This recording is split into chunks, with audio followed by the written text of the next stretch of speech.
कई हजार वर्षों से भगवान विष्णु के 10वें अवतार कल्कि अवतार की प्रतीक्षा में है यह 7 महापुरुष।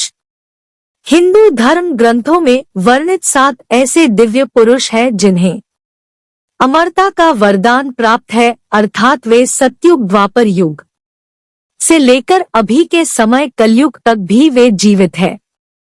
वे सभी महापुरुष अष्ट सिद्धियां और दिव्य शक्तियों से संपन्न है, लेकिन यह 7 महान दिव्य पुरुष किसी न किसी नियम, वचन या श्राप से बंधे हुए और हम मनुष्य की भांति वह भी मुक्ति के लिए भगवान विष्णु के कल्कि अवतार की प्रतीक्षा में जी रहे हैं। तो आइए जानते हैं वह कौन है वह महापुरुष।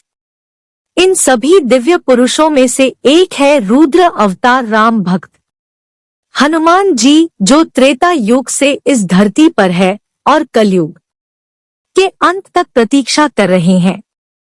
हनुमान जी भगवान राम के महान भक्त हैं। भगवान श्री राम के बाद अगर किसी का नाम अधिक स्मरण किया जाता है तो वह है हिंदू धर्म के सबसे ताकतवर और राम भक्ति में डूबे हुए हनुमान जी। रामायण काल में जन्मे हनुमान जी महाभारत काल में भी जीवित थे। यह तो हम सब जानते हैं कि हनुमान जी को माता सीता द्वारा चिरंजीवी होने का वरदान प्राप्त है और भगवान श्री राम द्वारा इस कलयुग के अंत तक धर्म एवं राम कथा का प्रचार करने का आज्ञा मिला है। तो शायद इसीलिए हनुमान जी के जीवित होने के प्रमाण आज भी कई जगह पर मिलते रहते हैं। इस कलयुग के अंत में जब भगवान कल्कि इस पृथ्वी लोक पर अवतरित होंगे तब एक समय ऐसा आएगा जब हनुमान जी को पुनः भगवान कल्कि के रूप में राम जी के दर्शन होंगे और तब श्री राम द्वारा दिए हुए वचनों का कार्यकाल भी समाप्त हो जाएगा और हनुमान जी जो भगवान शिव के रुद्र अवतार है वे पुनः शिव में समा जाएंगे। इस कलयुग के दूसरे चिरंजीवी महापुरुषों भगवान परशुराम है, जो आज भी कहीं ना कहीं इस कलयुग में जीवित है। परशुराम जी भगवान विष्णु के 6वें अवतार है।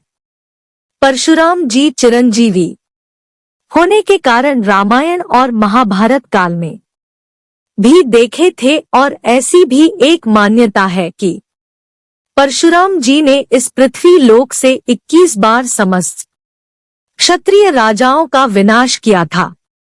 परशुराम जी पितामह भीष्म, कर्ण और गुरु द्रोणाचार्य के गुरु भी थे।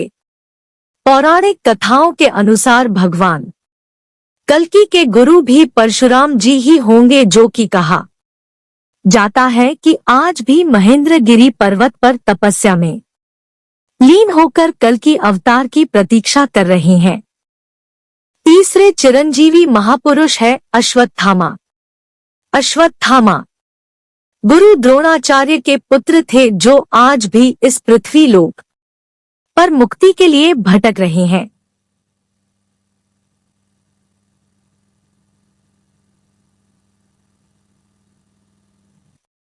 जब महाभारत का युद्ध हुआ था तब अश्वत्थामा ने कौरवों के साथ दिया था। धर्म ग्रंथों के अनुसार भगवान श्री कृष्ण ने अश्वत्थामा को ब्रह्मास्त्र चलाने के कारण उन्हें कलयुग के अंत तक भटकने का श्राप दिया था।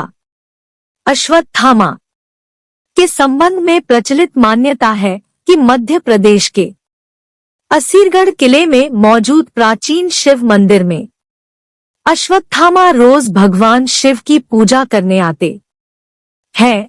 अश्वत्थामा जैसे महान योद्धा भी द्वापर युग से मुक्ति के लिए इस कलयुग का अंत करने वाले कल्कि अवतार की प्रतीक्षा में है।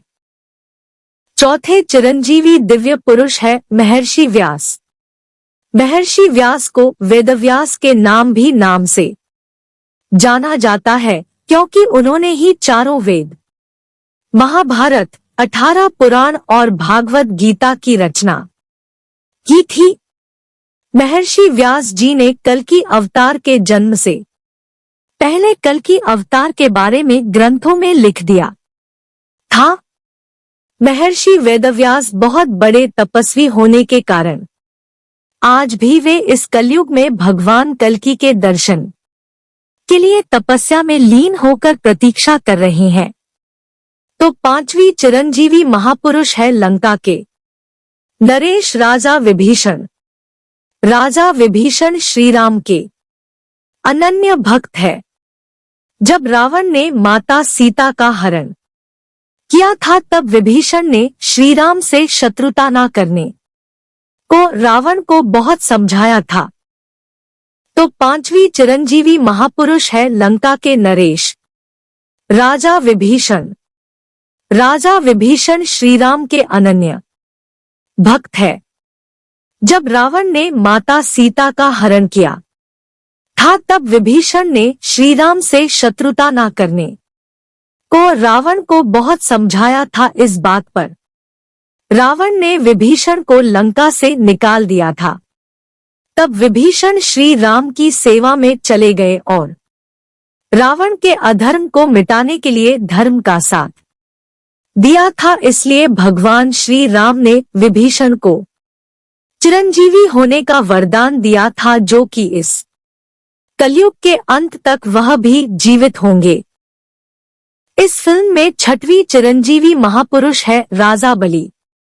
राजा बलि के दान के चर्चे तो हर किसी ने सुना होगा, लेकिन राजा बलि के घमंड को चूर करने के लिए भगवान विष्णु ने ब्राह्मण का वेश धारण कर वामन के रूप में राजा बलि से 3 पग भूमि दान में मांगी थी। राजा बलि ने कहा था कि जहां तक आपकी इच्छा हो 3 पैर नाप कर ले लो। तब भगवान ने अपना विराट रूप धारण कर 2 पग में ही संपूर्ण सृष्टि नाप ली और तीसरा पग राजा बलि के सर पर रख कर उन्हें पाताल लोक भेज दिया और उन्हें पाताल लोक का राजा बना दिया। शास्त्रों के अनुसार राजा बलि भक्त प्रहलाद के पौत्र है। आज भी वह पाताल लोक में जीवित है। इस कलयुग के 7वें चिरंजीवी महापुरुष है कृपाचार्य। संस्कृत ग्रंथों में कृपाचार्य को चिरंजीवी के रूप में बताया क्या है। कृपाचार्य अश्वत्थामा के मामा और पांडवों और कौरवों के युवा स्थिति में आचार्य थे। भागवत के अनुसार कृपाचार्य की गणना सप्तर्षियों में की जाती है। वह उन महान 18 योद्धाओं में से एक है जो महाभारत युद्ध के समाप्त होने के बाद भी जीवित थे। सनातन हिंदू धर्म व भारतीयता के हर पहलू के बारे में हर माध्यम से जानकारी जुटाकर उसको पूर्ण व सत्य रूप से आप लोगों तक पहुंचाना मेरा प्रतिदिन का कार्य है। यदि किसी भी विषय में मुझसे किसी भी प्रकार की कोई त्रुटि हो तो कृपया इस लेख के नीचे टिप्पणी करके मुझे अवगत करवाएं। इसी आशा के साथ आप सभी को नमस्कार। पर्सन विथ फोल्डेड हैंड्स समाप्त। आशा करता हूं कि मेरी यह स्टोरी अच्छी लगी होगी आप लोग को। इस आलेख को पढ़ने के लिए धन्यवाद।